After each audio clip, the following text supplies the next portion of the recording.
Hello there, my name's Matt Liz from What Pictures, and hello there, internet and grandmas alike, and welcome back to Why It's Okay, the series where we talk about the weirdest things that pop inside each other's heads and think that we only think these things, because you know what? We don't. So this show allows us to create a community of people who realise we're actually all going through the same thing, and we're all thinking the same things.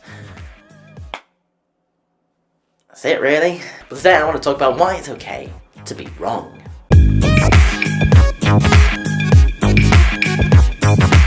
And just before we start, I just want to ask, how you doing? You doing good? You know, it is... I'll just give you a second to reply. Because it's not weird to talk to a computer screen, okay? It is fine. Just don't do it on a train, though. Hold up. 1 second. One gosh darn at a time. What? I don't even know what that means. Look, I can hear you say, whoa, whoa, whoa, whoa, whoa, whoa. Just a second, Matt. I am never wrong. Don't know why you're drunk. Shut your mouth, god damn it! You are wrong, and I'm gonna tell you why. Because everybody's wrong. Even me. Even though I won't say.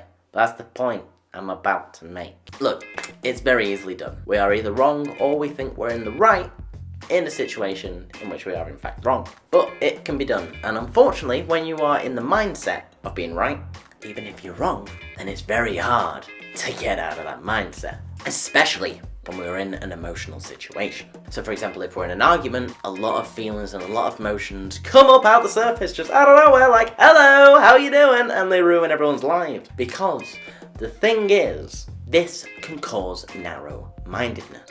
Now this is a deadly curse, okay? And I'm putting a forewarning out there right now. Narrow-mindedness is probably the one main thing that keeps arguments going and that can ruin people's lives. There, I said it. Maybe. There's probably more things. But it's a big factor. See, why it's a deadly curse is because it doesn't allow you to see both sides of a situation. And it only allows you to see it from your side, which is this horrible lingering thing called bias, where we can only see it from one side where we want to see it from. And because we're all emotional and stuff, guess which side we see it from? Not the right one, apparently, because men are always wrong. I'm always told. Always wrong. And this is the exact opposite thing that we need in this kind of situation.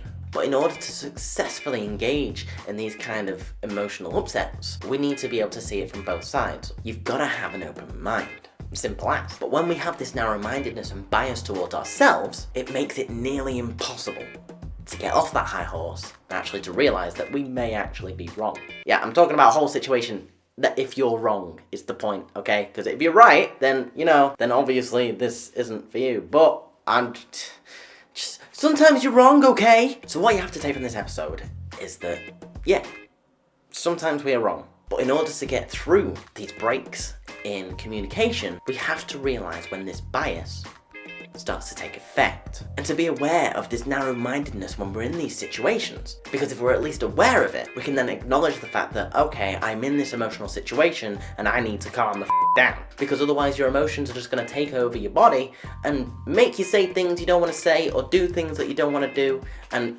that's not even an excuse. You should still, if it gets to that kind of level, that is your fault. But sometimes we say things that we don't mean to say because of this narrow-mindedness and this bias that we have for ourselves, because we believe we're in the right. Now obviously if you are right, and you know that you're right, and it's fact that you are right, then this doesn't apply. But if you may be wrong in this situation, this little piece of information may allow you to think, okay, I'm reacting in a certain way, and by taking it down a level or two to realise what the actual situation is in the first place, you can communicate more naturally, you can actually talk to the person you've got this upset with, and you may actually realise you were indeed wrong. But trust me, apologising in this situation, even though it may be embarrassing, and you may have to swallow your pride, is the best thing that you can do. Because you can then communicate, you can realise what just happened, you can sort the whole thing out, and then you realise you'll have no tension between you guys,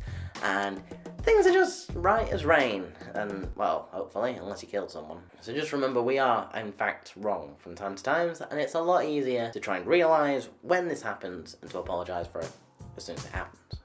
Unless you've not done something your mum asks, and then she comes home to find that you've not done it, and then you say, oh, I didn't hear you, but it doesn't matter if you didn't hear it or not, you're still wrong, and obviously, you're always wrong. Well, thank you very much for watching this episode again. We at What Pictures do appreciate all the time you spend watching our content. If you like this episode, please like it, give it a thumbs up, and subscribe to the channel where you can get notifications when we upload stuff. Please follow us on social media, all the links are in the description below. My name's Matt Lidster from What Pictures, and that is why it's okay to be wrong. And I'll see you